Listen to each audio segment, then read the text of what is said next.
gets wet. There we go. And now I can just burnish it on the wheel.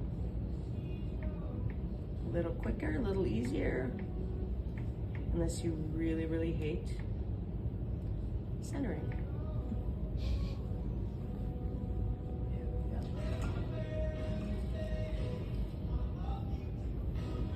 go. And I recommend 3 coats. So this is 1 coat. Each time you go around, it's just 1. So now I'm waiting for, see there I've got, you know, that's gonna be wetter. That's where the brush left extra. You can just wipe that off. Now that's ready to burnish.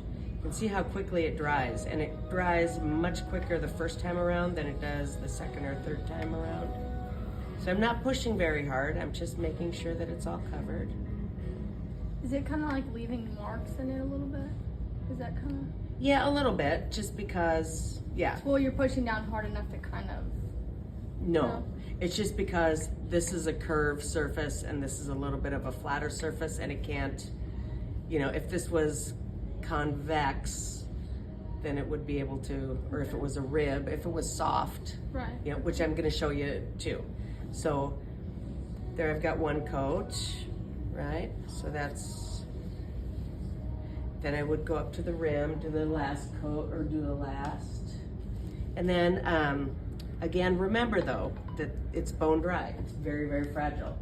More than one of you is gonna break your rim. Sorry, but probably more than one of you will break your rim, because the rim is gonna be the most fragile part. Will we count it off if our rim breaks? Will we what? Be counted off if our rim breaks? Well, it's not like you're counted off, you know, Okay. It's just, you'll have a broken bowl, Okay. which is a bummer. Yeah. Yeah, so, whoop!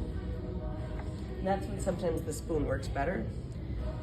It's fun too when during burnishing time, like you hear the noise of the So with the spoon, you can do that the whole way up and down. Sure. Yep. Yep. Either works just as well. Just a matter of what you find that you like working with. Oh, don't want that to wind up on with Raul. Okay. So now I've got 1 coat done. I want to make sure that that's clean. So now when I go to the inside, I would want to start where? The bottom. Yeah. Yeah, you'd want to start in the center. Is that just because everything would come down? Nope, it's because this has been now saturated with water, so it's weakened a little bit, right? If I remember Raul, right, when we put bone dry clay into liquid, it breaks down real quickly. This is bone dry clay. We want to let that get plenty dry before I hit it on the inside. So I start down in the center and move my way up. All right. And again, though, 3 coats. So this is 1 coat, right? And like you said, right, you can see those stripes. I don't see any stripes in that one. Well, a little bit, but so on the last, well, or even second and third.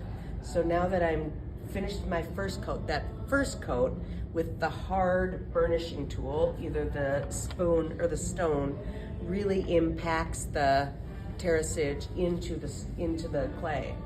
Now subsequent layers, now it's already been kind of saturated, so now subsequent layers are going to sit on top a little bit more, so they don't need to be pushed in quite as hard. So for the next layers, you can go with burnishing foam. And back in the old days, they used